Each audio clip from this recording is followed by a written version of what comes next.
జీహెచ్ఎంసీలో అవినీతి తారస్థాయికి చేరుకుంది. సీసీ రోడ్లు వేయకుండానే రోడ్లు వేసినట్లు చూపించి 9 లక్షల రూపాయల బిల్లులు మంజూరు చేయించారు.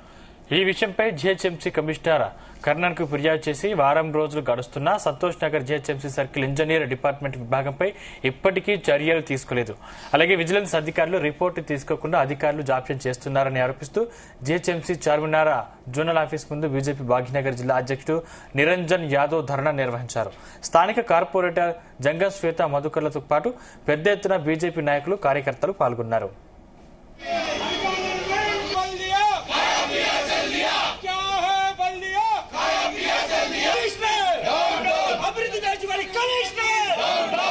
ఈరోజు భాగ్యనగర్ జిల్లా భారతీయ జనతా పార్టీ ఆధ్వర్యంలో పట జోనల్ కమిషనర్ ఎదురుగా ధర్నాకు పూనుకున్నటువంటి విషయంలో పట ఈరోజు పాత నగరంలో అనేక అక్రమాలకు పాల్పడుతున్నటువంటి అధికారులు గాని కాంట్రాక్టర్లు గాని సస్పెండ్ చేయాలి, డిస్మిస్ చేయాలి.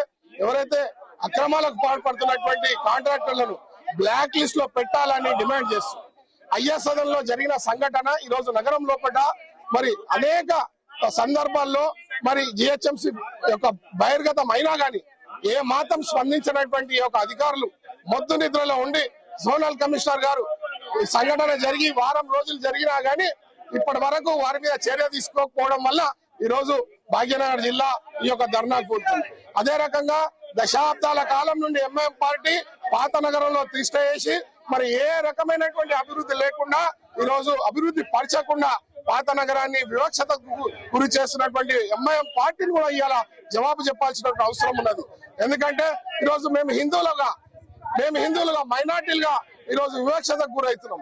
కేవలం హిందువులు అనే నెపంతో హిందువులు ఉన్నటువంటి బస్తీల్లో ఏ మాత్రం డెవలప్మెంట్ లేకుండా మరి మా మీద వివక్షత చూపిస్తున్నటువంటి మన ఎంఐఎం పార్టీ ఒకవైపు అయితే ఒకవైపు అధికారులు కూడా ఈ యొక్క వైఖరిని మేము నిరసిస్తూ ఈ రోజు యొక్క ధర్నాకు పూనుకున్నాం. భారత్ మాతాకి జై. జరిగిన అవినీతి గురించి ఇప్పటి వరకు మన ఏదైతే మున్సిపల్ శాఖ మన సీఎం దగ్గర ఉందో ఇప్పటి వరకు